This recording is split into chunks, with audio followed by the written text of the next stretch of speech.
ऐसे गुंडों को साफ कर देना चाहिए, नहीं जिताना चाहिए और सरकार को भी ऐसे गुंडों को पकड़ के नकेल डालनी चाहिए। तो सरकार वो बनेगी जो आम आदमी पार्टी चाहेगी। क्योंकि ये आंकड़े बता रहे हैं कि जहां जहां आम आदमी पार्टी मजबूती से लड़ रही है, जहां कांग्रेस मजबूती से लड़ रही है, बीजेपी का रास्ता साफ हो जाता है। दोस्तों नमस्कार, आप देख रहे हैं सत्य हुंकार, मैं आपके साथ सत्यपाल। मेरे साथ आज मौजूद हैं 89 विधानसभा से परवेश मेहता जी।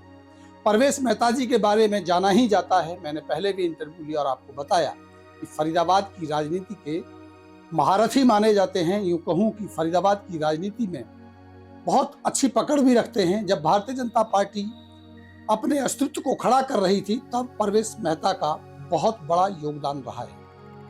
आप बहुत पुराने राजनीतिक हैं और अभी आम आदमी पार्टी के नेता हैं। दोस्तों अब बहुत समय के बाद इंतजार करते करते कि अब चुनाव होंगे, नगर निगम के चुनाव टलते हुए नजर आ रहे हैं, लेकिन हलचल शुरू हो गई है 2024 में, क्योंकि 2024 में चुनावों का महासमर होगा, महायुद्ध होगा। आम चुनाव भी होंगे जिसमें लोकसभा के चुनाव होते हैं और विधानसभा के चुनाव भी होंगे जिसमें विधायकों के चुनाव होंगे। और 89 विधानसभा से परवेश मेहता विधायक की दावेदारी में है और विधायक की तैयारी भी कर रहे हैं। आज हमारा मकसद जो होगा वो विधानसभा को लेके होगा, क्योंकि अब राजनीति विधानसभा की शुरू हो चुकी है। सभी पार्टियों ने अपनी अपनी तैयारियां शुरू कर दी हैं और सभी संभावित प्रत्याशियों ने भी टिकट मांगने की होड़ जोड़ तोड़ शुरू कर दी है। तो बात करते हैं, सबसे पहले स्वागत करते हैं परवेश मेहता जी का। सबसे पहले परवेश मेहता जी, आपका बहुत बहुत स्वागत है सत्य हुंकार। Thank you. मेहता साहब, अब तो राजनीति विधानसभा की शुरू होगी। बहुत कोशिश हमने भी की, लोगों ने भी की, अभी पार्षद के चुनाव होंगे। अब लग रहा है कि शायद पार्षद के चुनाव नहीं होंगे, क्योंकि तैयारी विधानसभा की हो चुकी है। बात अगर 89 विधानसभा की करूं तो कांग्रेस से 3-3, 4-4 प्रत्याशी, अभी सुमित गौड़ जी ने भी कार्यक्रम किया, खूब जम के बरसे बीजेपी के ऊपर, और जो यहाँ के विधायक हैं लखन सिंगला जी ने भी अभी एक कार्यक्रम किया। और भी जो संभावित है, अजय गौड़ जी का भी नाम आ रहा है भाजपा से, कौशिक जी का भी नाम आ रहा है कांग्रेस से। अब क्या लग रहा है कि अब एक दूसरे के ऊपर आरोप प्रत्यारोप लगने शुरू हो गए हैं और आप सब मिलके भाजपा को घेर रहे हैं, ऐसा क्यों? मेरा तो ये मानना है आरोप एक दूसरे पे नहीं लगाने चाहिए, क्योंकि फरीदाबाद की जनता पढ़ी लिखी है, जानती है कौन व्यक्ति कैसा है। आरोप जो लगाए वो पहले ही जनता जानती है। इसलिए मेरा तो जनता से भी ये निवेदन है कि आप विधानसभा चुनाव के अंदर एक चीज का ध्यान रखिए, जितने भी उम्मीदवार तुम्हारे सामने आए, किसी भी पार्टी के हो, हम आम आदमी पार्टी से आएंगे और हमारा तो ये कहना है कि जो सबसे अच्छा उम्मीदवार, ईमानदार और सबसे अच्छा उम्मीदवार हो, उसको वोट दे देना। अभी जो सुमित गौड़ ने आरोप लगाया कि आपका खेड़ी का पुल का जो रोड है वो डिले हो गया, क्या अब डिले की राजनीति होगी या नए रोडों के बनवाने की मांग? तो क्या ये माना जाए कि विपक्ष के पास मुद्दे की कमी है? बीजेपी ने इतना काम कर दिया है कि अब हमें लेट होने वाले कार्यक्रमों को उठाना पड़ेगा, लेट होने वाले कामों को उठाना पड़ेगा? नहीं, ऐसा नहीं है। खेड़ी पुल वाली रोड जो है, जहां तक मेरा कहना है कि पिछले 20 साल से बनी नहीं है। लेट वाली बात नहीं है। वहां के व्यापारियों ने, वहां के लोगों ने हंगामे की तैयारी कर रखी है, जल्दी से जल्दी रोड भी बंद करेंगे। हमारी पार्टी के कार्यकर्ता वहां गए हैं, उनके समर्थन कर रहे हैं। वो रोड का इतना बुरा हाल है, मैं बता नहीं सकता। तो ये समझ में नहीं आ रहा कि सरकार क्या कर रही है, उनकी नजर में नहीं आ रहा। कम से कम 30,000 या 40,000 वोट है नहर पार। मेहता साहब, अगर वो 20 साल से नहीं बनी तो पिछले 10 साल से तो बीजेपी की सरकार है, तो फिर कांग्रेस को क्या अधिकार है कि वो ये कहे कि ये रोड लेट हो गई है? कांग्रेस के समय में तो नहीं थी। दोनों का अधिकार नहीं है। अधिकार ये है तो आम आदमी पार्टी को अधिकार है। हम उस अधिकार से ये कह रहे हैं कि व्यापारियों को आगे बढ़ो, हम आपके साथ हैं, हम आपको समर्थन देंगे। एक सबसे बड़ा सवाल ये भी आ रहा है कि साहब फरीदाबाद खुदा पड़ा है आप भी बोल रहे हैं, विपक्ष भी बोल रहा है, मतलब विपक्ष सभी बोल रहा है, चाहे किसी भी पार्टी का हो, खुदा पड़ा है, खुदा पड़ा है। मैंने ये कहा कि अगर खुदा पड़ा है तो इसका मतलब काम चल रहा है, तो क्यों ना माना जाए कि भाई विकास हो रहा है। नहीं, खुदा पड़ा ये 5 साल पहले का खुदा पड़ा है, आज का नहीं खुदा पड़ा। 5 साल पहले का खुदा पड़ा है, अब उसकी चेपियां लगनी शुरू हो गई हैं। मैं इनकार नहीं करूंगा, कल विधायक जी का देख रहा हूं अखबार में, इधर अजी सारी 17 की 14 की सारी रोडें पास होगी। मैं जानता हूं भाई 4 साल से कहां सो रहे थे, अब पास हुई है तो वो भी उम्मीद नहीं कब बनेगी है? जनता जागरूक है। 4 साल उनकी गाड़ियां टूट गई, उनके टायर फट गए हैं, उनकी हालत खराब हो गई, अब कर रहे रोड पास कर रहे। वो जनता जानती है यहाँ का विधायक कैसा है। यहाँ के विधायक को यकीन मानना भगवान इसी को टिकट दे। तो जनता तो 10 साल पहले भी जानती थी, जब कांग्रेस की सरकार थी, जब उनको लगता था विकास नहीं हो रहा, उन्होंने बीजेपी को चुन लिया। अब वो वापस फिर किसको चुने, तो ये समस्या तो जनता के। मैंने फिर कहा है जनता से, बीजेपी, कांग्रेस, आप पार्टी के जितने भी उम्मीदवार आएंगे, पार्टी जिसको भी टिकट देगी, 89 नहीं पूरे जिले में ईमानदार लोग आएंगे, ईमानदार अच्छी छवि वाले लोग आएंगे। मेरा इसलिए यही कहना है लोगों से कि जो आपको सब उम्मीदवारों में अच्छा उम्मीदवार लगे, आपको यही लगेगा कि आम आदमी पार्टी के अच्छे उम्मीदवार है, आप किसी जातिवाद पे बिल्कुल नहीं जाना। क्या यही ईमानदार लोग, आम आदमी पार्टी के यही ईमानदार लोग भाजपा को जीतने का रास्ता साफ नहीं करेंगे? ऐसा क्योंकि मैं एक बात आपकी और थोड़ी सी आगे बढ़ा देता हूँ, क्योंकि ये आंकड़े बता रहे हैं कि जहां जहां आम आदमी पार्टी मजबूती से लड़ रही है, जहां कांग्रेस मजबूती से लड़ रही है, बीजेपी का रास्ता साफ हो जाता है। ऐसा कुछ नहीं है, कुछ समय की बात है। कुछ समय बाद आप देखें, जब देश में नंबर 2 पार्टी आम आदमी पार्टी बनने जा रही है, आप ही कहेंगे फिर हम सीधा बीजेपी वालों से टक्कर लेंगे। ऐसा कुछ नहीं है, कुछ सीटों पे हो जाता है ऐसा नहीं है। हमारे कार्यकर्ता, आप यकीन मानना, हरियाणा के अंदर आम आदमी पार्टी की 2024 में सरकार बनेगी। मेहता साहब, बीजेपी को खड़े करने वाले आप हो, मैं बार बार इस बात को कह रहा हूं, मैंने तो कम से कम ये माना और कहा भी है, और अब आपका टकराव बीजेपी के साथ होने जा रहा है, आप ऐसा कह रहे हैं, खुद ही कह रहे हैं आप। क्या आपको लगता है कि आप अपने उन प्रतिद्वंदियों से जो आपके दोस्त रहे हैं, कभी उनका सामना आप कर पाएंगे?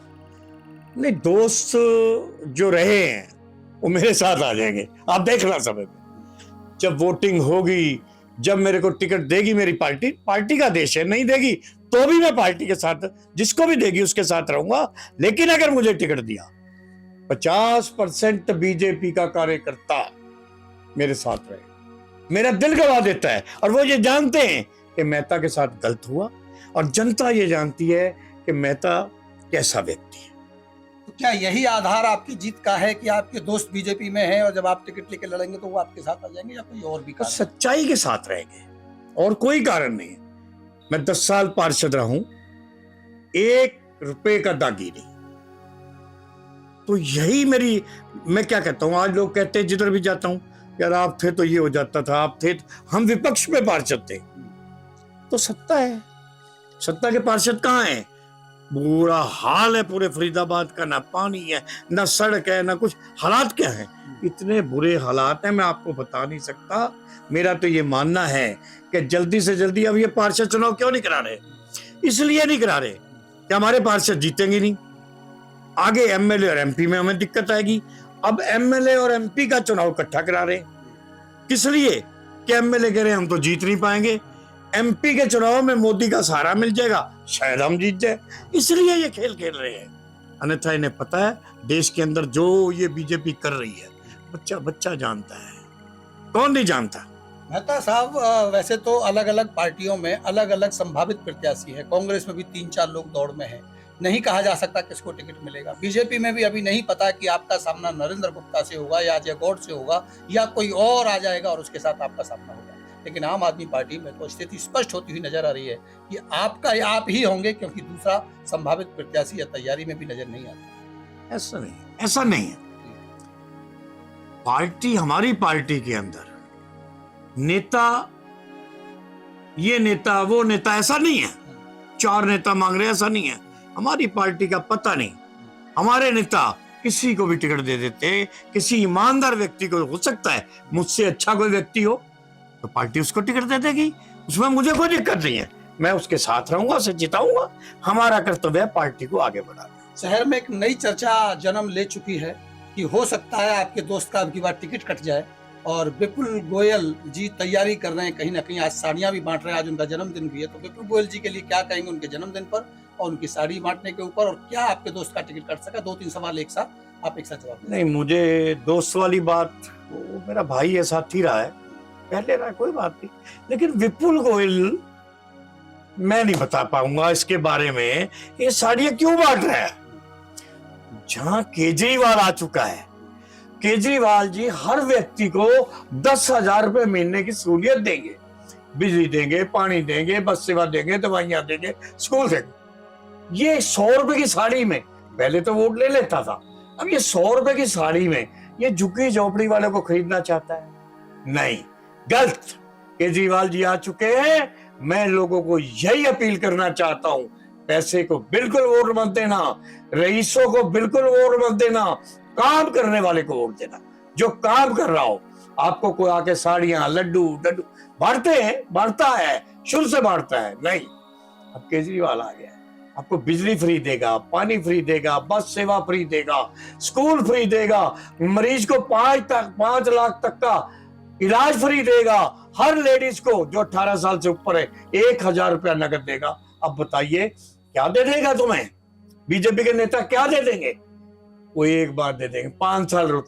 इसलिए अब जनता जागृत आ चुकी है। मैं जहां भी जाता हूं, बस्तियों में, कॉलोनियों में, वो देखते पहले से औरतें, भैया चिंता न करो झाड़ू को देंगे, भैया चिंता न करो झाड़ू को देंगे। मेहता साहब, एक और बड़ी खबर आ रही है दिल्ली से, जंतर मंतर से। कुछ खिलाड़ी वहां बैठे हैं, क्या कहेंगे उसको लेके कि एक बार फिर उनको दोबारा से धरने पे आना पड़ा है? मोदी जी, वही मोदी जी जो उनको अपने घर चाय पे बुला रहे थे, आज वो जंतर मंतर पर मोदी जी को बुला रहे हैं। क्या मोदी जी जाएंगे? मोदी जी देखिए, हमारे देश के आदरणीय प्रधानमंत्री जी हैं, मैं उनके बारे में तो कुछ नहीं कहूंगा। ना मैं उस कद का नेता हूं कि मैं एक छोटी विधानसभा या गलियों का नेता हूं। मैं इतना बड़ा नेता हूं। मोदी जी के पर तो हमारी हाईकमान वाले बात करेंगे। मेरा तो ये कहना है, उन खिलाड़ियों के साथ गलत हो रहा है। एक आदमी, एक लेडीज, एक कार्यकर्ता अपने यौन के ऊपर बात करता है, कितनी बड़ी बात है। उसकी कितनी हिम्मत दिखाता है, कितना उनके ऊपर टॉर्चर किया जाता है। तो सरकार को चाहिए उसकी जल्द से जल्द इंक्वायरी करे, इंक्वायरी करके दोषियों को जेल में डाला जाए। यूपी में अतीक अहमद का खात्मा हुआ, यानी आतंक का खात्मा हुआ। ये कहा जाता है कि यूपी का जो प्रशासन है वो बहुत सख्त है और बहुत सख्ती से कदम उठा रहा है। जो कहानी वहां हुई उसको लेकर के आपकी क्या राय? देखिए, व्यक्तिगत राय की बात करेंगे, जो हुआ वो तो अच्छा हुआ, मैं उसको बुरा नहीं कहता, अच्छा हुआ। गुंडों का सफाया पूरे देश में हो जाना चाहिए। अच्छा का मतलब है कि कानून को ताक पर रख के भी गुंडों का सफाया कर दिया जाए। कानून वाली बात की जाए तो मैं ये कह सकता हूं कि वहां हमारी इतनी फोर्स थी, हमारी इतनी फोर्स देखती रहेगी और बाहर से आके को गोली मार दे, ऐसा नहीं होता। बिना सरकार के कोई कुछ नहीं कर सकता, कहने की बात है, मैं आपको फिर बता दूं। लेकिन मैं वहां की जनता को कहना चाहता हूं कि जितना अतीत दोषी है इस देश के अंदर, उतने आप भी दोषी हो, आप भी दोषी हो। कारण मैं बताता हूं। एक व्यक्ति 5 बार आजाद विधायक जीत रहा है, गुंडा बदमाश। कौन जिता रहा है? मैं जिता रहा हूं, वहां की जनता जिता रही है। क्यों? जनता। और एक बार एमपी जीत रहा है। मेरी समझ में आ रहा है, ऐसा व्यक्ति जिसको जनता चाहती है या जनता उससे डरती है, दो ही तो बातें आती है। तो जनता को ऐसे गुंडों को साफ कर देना चाहिए, नहीं जिताना चाहिए। और सरकार को भी ऐसे गुंडों को पकड़ के नकेल डालनी चाहिए। मैंने पिछले दिनों लगातार 200 करोड़ का मुद्दा नगर निगम में चला था, आज तक कहां है? सरकार छुपा रही है। गणेश अदरक्का का मुद्दा, केस बना, इंक्वायरी नहीं हुई। मैं जनता से आज फिर अपील करना चाहता हूं, अगर ऐसे लोगों को बढ़ावा देंगे, ऐसे गुंडों को बढ़ावा देंगे, बिना इंक्वायरी सरकार छोड़ देगी, हम उन्हें फिर जिता देंगे, तो आने वाला समय दुख और अतीत पैदा करेगा। इसलिए जनता को चाहिए कि ऐसे व्यक्तियों को बिल्कुल ना जीतने दें, इनको सड़क पे भी ना आने दें, इनको सबक सिखाएं। मेहता साहब, केजरीवाल साहब तो ये भी कह रहे हैं कि पढ़े लिखों को जिताएं। आजकल आपने डिग्री का मुद्दा उठा रखा है, अब आप विधायकों की डिग्री देखेंगे, डिग्री वाले ढूंढ के लाएंगे, तो क्या आपके पास भी डिग्री वाले ही लोग हैं? नहीं, ऐसा नहीं है। देखिए, डिग्री अच्छी बात है। देखिए, हमारे जमाने में अब जो नए नए लड़के हो तो डिग्री वाले चाहिए ना हमें, लेकिन हमारे जमाने में डिग्रियां कहाँ होती थी, है? हम तो उस समय पता नहीं 33% नंबर आते थे, घर में लड्डू मारते थे। आज तो 99% बच्चा लाता है तो भी कहता है 100 क्यों नहीं आए। तो समय की बात है। इसका मतलब डिग्री पहले होती नहीं थी और आपका दिल करता है डिग्री होनी चाहिए, तो जाके आप किसी भी वहां से यूनिवर्सिटी से डिग्री आप डिग्री होती बनवा थी, डिग्री होती थी, लेकिन ये डिग्री, कंप्यूटर तो उस समय थे ही नहीं। ये डिग्री की बात और ये बात उम्र की है, बात समझते हैं। इसलिए मेरा तो ये व्यक्ति अच्छा होना चाहिए, अच्छा होना चाहिए, लोगों के काम करना चाहिए, रात को लोगों का दुख सुख का साथी बनना चाहिए। ऐसे व्यक्ति को जनता वोट दे। फरीदाबाद के अंदर भी आज जो हालत बिगड़ी है जनता की वजह से। मैं फिर कह रहा हूं जनता को, आने वाले समय में आम आदमी पार्टी को वोट दें, केजरीवाल जी को आगे लाए, हरियाणा के अंदर केजरीवाल की सरकार बनाए और आप देखना फरीदाबाद एक सुंदर फरीदाबाद बनेगा। फरीदाबाद नहीं, पूरा हरियाणा सुंदर बनेगा, जिसको देखने के लिए लोग आएंगे कि चलो हरियाणा मॉडल देखो। जैसे दिल्ली के अंदर जाते हैं कि दिल्ली के स्कूल देखो, अमेरिका तक के लोग आते हैं, दिल्ली के स्कूल देखो। ऐसा ही मेरे लोगों से निवेदन है, एक बार आने वाले समय में आम आदमी पार्टी को वोट दें, आम आदमी पार्टी को आगे लाए। कई बार मैं बात करता हूं तो बड़े लोग हंसते हैं, कई बार बात हंसते हैं, लेकिन छोटे लोग, मिडिल क्लास लोग, गरीब लोग, कॉलोनियों के लोग कहते हमारा तो केजरीवाल है। 2024 में क्या हरियाणा में आम आदमी पार्टी की सरकार बन सकती है? इसका भरोसा आप दे सकते हैं जनता को? बिल्कुल 100% बनेगी। और फिर आपको बताता हूं, अगर 1% भी रहेगी तो सरकार वो बनेगी जो आम आदमी पार्टी चाहेगी। मतलब जैसे जेजेपी के प्रवक्ता कहते हैं उमेश भाटी कि सरकार की चाबी दुष्यंत के हाथ में है, तो ये माना जाए कि ताला वो कहीं केजरीवाल है। खैर, वो कहते हैं, वो मेरे पुराने साथी, वो बीजेपी छोड़ के गए हुए हैं, मेरे पुराने साथी हैं, मैं ये नहीं कहता, लेकिन मेरा यही कहना है कि हरियाणा के अंदर सरकार किसकी बनेगी, भैंस किस खूंटे पे बंधेगी, उसका फैसला केजरीवाल जी करेंगे, ये मेरा मानना है। फिर मैं पूरे फरीदाबाद की जनता को निवेदन करता हूं कि मेरे भाइयों, बुजुर्गों और बहनों, आने वाले समय में केजरीवाल और झाड़ू, इसका बटन दबा देना और हरियाणा को स्वर्ग बना देना। विधानसभा की तैयारी शुरू हो चुकी है। हाँ जी, चलिए, बहुत बहुत शुक्रिया आपका, बेबाकी से आपने जवाब दिए। ये थे मेरे साथ परवेश मेहता जी। निश्चित रूप से विधानसभा की तैयारी हो चुकी है। अब देखना ये होगा कि ऊंट किस करवट बैठेगा और किसके पास है इस सत्ता की चाबी। इसकी पड़ताल भी करने की कोशिश कर रहे हैं, साथ साथ मुद्दों को समझने की कोशिश कर रहे हैं और साथ साथ ये भी समझने की कोशिश कर रहे हैं कि फरीदाबाद की राजनीति आखिर 2024 में किधर जाएगी, किसका कटेगा टिकट, किसको मिलेगा टिकट, किसको मिलेगी हार, कौन जीतेगा, सब पर हमारी नजर बनी है। जुड़े रहिए मेरे साथ, समझने की कोशिश कीजिए। एक बार फिर मिलते हैं। नमस्कार।